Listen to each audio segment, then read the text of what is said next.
Welcome to English education hub.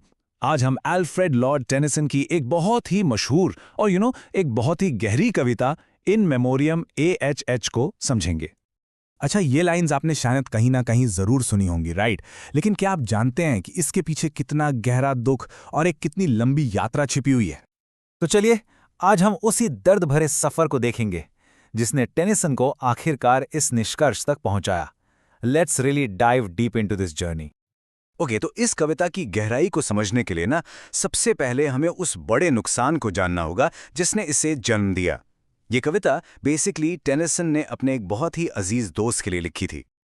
देखिए, इन memoriam एक elegy है। अब एलिजी क्या होता है?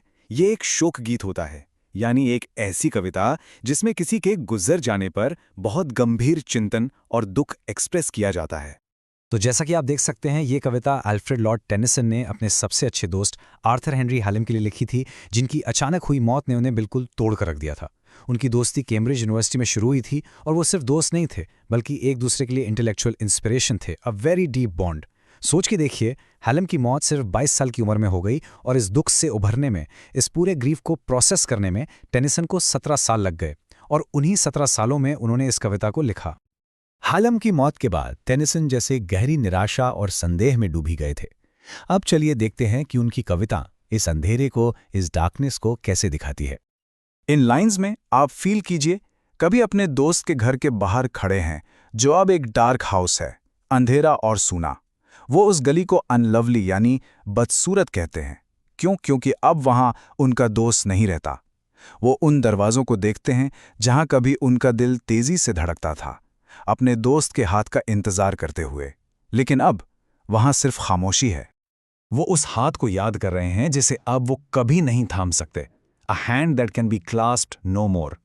उनका दुख इतना गहरा है कि उन्हें नींद नहीं आती और वो एक गिल्टी थिंग की तरह, मतलब एक चोर की तरह, सुबह सुबह उस दरवाजे पर आते हैं जहां अब उनका दोस्त नहीं है। ये उनकी बेबसी और अकेलेपन को इतने पावरफुली दिखाता है। और यहाँ हम कवि के अंदर चल रहे एक बहुत गहरे संघर्ष को देखते हैं। एक तरफ उनका विश्वास है कि ईश्वर न्यायप्रिय है, जैसा वो प्रोलॉग में कहते हैं, लेकिन दूसरी तरफ उन्हें लगता है कि ये दुनिया अंधाधुंध और निर्दयी है, एक ब्लाइंड क्रूअल यूनिवर्स जहां तारे भी बिना किसी मकसद के बस घूम रहे हैं। ये उनके दिमाग में चल रही फेथ और डाउट की एक रियल लड़ाई है। तो दुख से निपटने के लिए कवि कविता का सहारा लेते हैं, लेकिन अब वो अपनी यादों से जूझ रहे हैं और ये जो कविता लिखना है ना, ये उनके लिए दर्द भी है और दवा भी। It's both pain and cure. यहाँ टेनिसन कहते हैं कि अपने दुख को शब्दों में बयान करना उन्हें कभी कभी एक पाप जैसा लगता है। ऐसा क्यों? क्योंकि उन्हें लगता है कि शब्द बिल्कुल नेचर की तरह आत्मा के दर्द को पूरी तरह से कभी नहीं दिखा सकते। वो आधा सच बताते हैं और आधा छुपा लेते हैं। उनका दुख शब्दों से कहीं ज्यादा गहरा है। It's beyond words. और इसी वजह से उनके लिए कविता लिखना एक सैड मैकेनिक एक्सरसाइज बन जाता है, मतलब एक उदास सा मैकेनिकल काम। ये एक नशे की तरह है, डल नारकोटिक्स की तरह, जो उनके दर्द को बस थोड़ी देर के लिए सुन कर देता है, नाम कर देता है, लेकिन उसे मिटा नहीं पाता। लेकिन कई सालों के इस दुख, संदेह और संघर्ष के बाद कविता में एक टर्निंग पॉइंट आता है। वो अंधेरे से धीरे धीरे रोशनी की तरफ बढ़ने लगते हैं।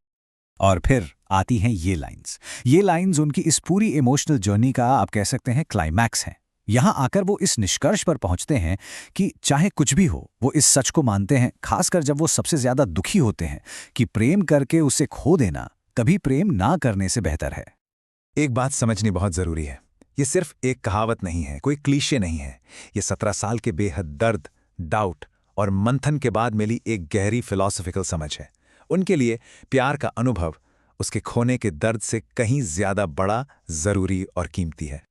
और इस तरह टेनिसन अपने पर्सनल दुख को, अपने पर्सनल ग्रीफ को एक ऐसी सच्चाई में बदल देते हैं जो हम सब पर लागू होती है, अ यूनिवर्सल ट्रूथ। तो हमने देखा कि कवि की यात्रा कहां से शुरू हुई। पहले रॉ ग्रीफ और डिस्पेयर, गहरा अंधेरा, फिर विश्वास पर संदेह, क्वेश्चनिंग फेथ, उसके बाद अपनी यादों से लड़ते हुए कविता का सहारा लेना, और अंत में प्रेम की जीत और उसके मायने को समझकर अपनी यात्रा पूरी करना। What a journey! ये कविता हमें सोचने पर मजबूर करती है ना? कि कैसे कला, कैसे पोएट्री हमारे सबसे गहरे दुख को आवाज देने में मदद कर सकती है। और कैसे हम अपने सबसे बड़े दुख में भी एक मतलब, एक मीनिंग ढूंढ सकते हैं।